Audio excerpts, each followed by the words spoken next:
আমরা থাকি শহরতলিতে। এই শহরতলিরও সর্বত্র এখন 5 তলা 6 তলা বাড়ি মাথা তুলছে, ভিড় বাড়ছে। তবু তারই মধ্যে এখানে ওখানে কিছু ফাঁকা জমি জায়গা ছিল। নিত্য বিকেলবেলায় জিকো ও প্লাতিনি সাঙ্গপাঙ্গ নিয়ে এসে ফুটবল পেটাতো সেইখানে। ফুটবল কথার কথা, আসলে বাতাবি লেবু নিয়ে ধাক্কাধাক্কি ধস্তাধস্তি চলতো কিছুক্ষণ। এইবারে বলি, জিকো প্লাতিনির নামও মিথ্যে, তবুও বসিয়ে দিয়েছি। আসলে দুজনে এই শহরতলির 2 গলির ফুটবল ক্যাপ্টেন। ওরা বাচ্চাদের হিরো, রঘু ও শঙ্কর। তবে কিনা মাঝে মধ্যে ওদের ভূমিকাও পাল্টে যেত। আজ যদি প্লাতিনি রঘু, জিকো যদি শঙ্করের নাম, কালকে তবে উল্টে যেত সেটা।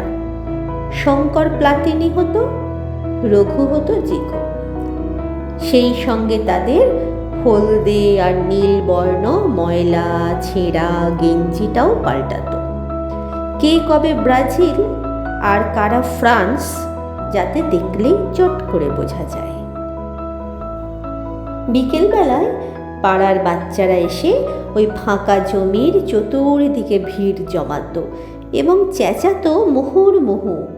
জল্পনা চলতো যে আজ কোন দল জিতবে, জিকোর হলুদ নাকি প্লাতিনির নীল। জল্পনার জাল কাটার সময় যে ইতিমধ্যে এসে গেছে, কেউই পায়নি সেটা টের।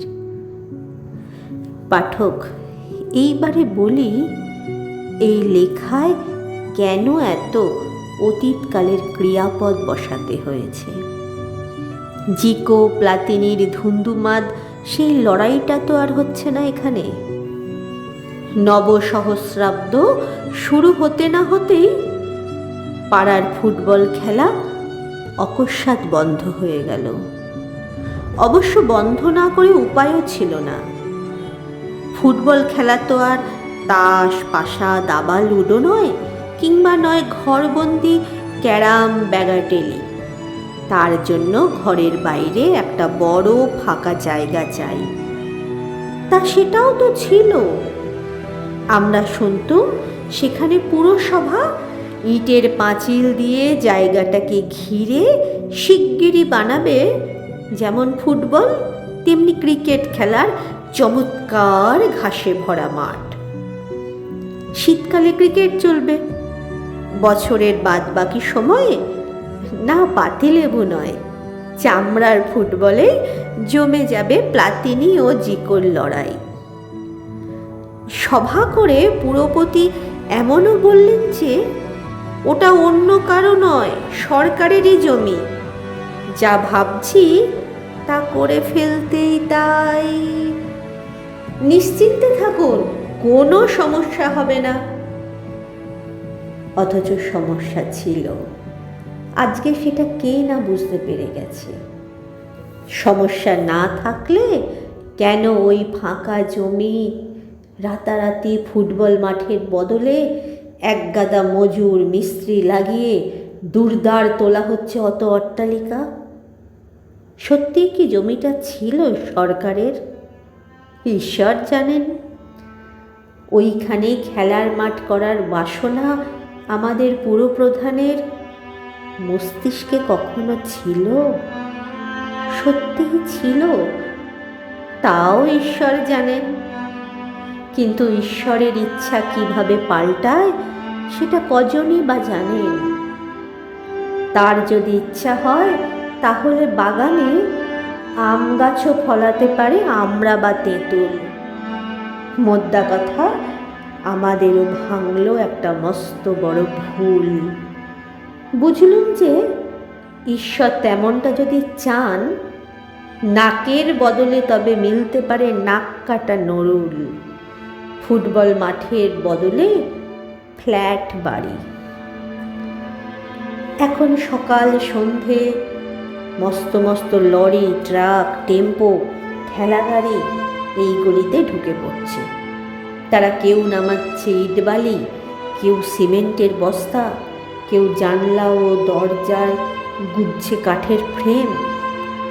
মালপত্র নামিয়ে সই করিয়ে চালানে যার যার গলি থেকে তারা ফের বেরিয়েও যাচ্ছে যথারীতি। একই সঙ্গে আসছে নিত্য দালালের দলও।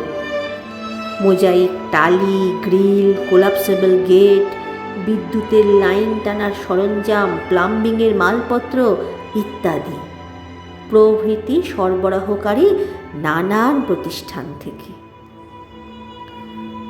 তাহলে খেলার মাঠ হচ্ছে না? পাড়ার লোকজন একদিন এই প্রশ্ন করলে পুরপতি একটু হেসেই বললেন, মশাই, কোনটা বেশি জরুরি ভাবুন, মাঠ নাকি গৃহ সমস্যার সমাধান? আর তাছাড়া বেকার সমস্যা নেই?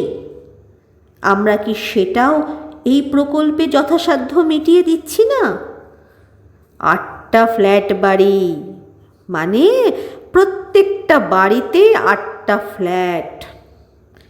তা ওগুলো হচ্ছে, তাই করে কমে খাচ্ছে কিছু লোক। তাই বলে কি মাঠ হবে না? হবে। হতাশ হবার কিচ্ছু নেই, অপেক্ষা করুন, হবে। ওটাও একদিন ঠিকই হবে। হবে না, হওয়ার নয়। আমরা সবই বিলক্ষণ বুঝতে পারি। তবে এরই মধ্যে শুনছি যে পাড়ার গুটি কয় ফুটবল খেলুড়ে ছেলে ছোকরা একটু হইচই করায় ফ্ল্যাট বাড়ির ঠিকেদার বাবুটি তাদের কাছে ডেকে চা জল খাবার খাইয়ে একদিন বিকেলে কথা দিয়েছেন, 8টা ফ্ল্যাট বাড়ির জন্য তো চাই অন্তত 8 জন চৌকিদার। তাছাড়াও গুদামের মালপত্র পাহারা দেবার জন্যও তো লোকজন চাই কিছু। তা রাজি থাকলে তারা, অর্থাৎ পাড়ার ছেলেরাই সেই সমস্ত চাকরি পেতে পারে। তারা তো তক্ষুনি রাজি। তারা গরিব বস্তির ছেলে, ভোলা, পটলা, কেষ্টা, পিন্টু, হারু, নাড়ু, বিট্টু আর গোবিন্দ।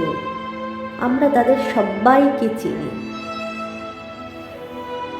চাকরি নিতে রাজি হয়নি শুধুমাত্র জিকো ও প্লাতিনি, অর্থাৎ মানিক জোড়, রঘু ও শঙ্কর। একই কাণ্ড! হাতের লক্ষ্মীকে ওরা পায়ে ঠেলল কেন? বুঝলুম না কেউই। মাঠটাও পেল না ওরা, চাকরিটাও নিল না হাতে পেয়ে। এর কি কোনো অর্থ হয় নাকি? এই নিয়ে জল্পনা চলল দিন কয়েক চায়ের দোকানে।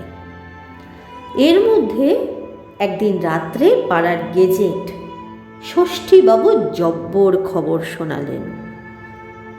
সপ্তাহখানেক হলো দুজনের কাউকেই পাড়ায় দেখাও যাচ্ছে না। নন্দবাবু, দত্তবাবু, এদের কাছেও আমরা দুজনকে নিয়ে নানান রকম গল্প গুজব শুনলাম। তার মধ্যে কোনটা যে সঠিক কোনটা মিথ্যে সেইটাই বোঝা দায়। আমি ভাবছি ছেলে দুটো যেখানেই থাক, যেন ভালো থাকে। দিনকাল তো সুবিধের নয়, তাই জিকো, প্লাতিনি যেন উল্টোপাল্টা দলে ভিড়ে গিয়ে শেষকালে না নার্কোটিক্স পেডলার অথবা ওয়াকান ব্রেকার হয়ে যায়। ধন্যবাদ।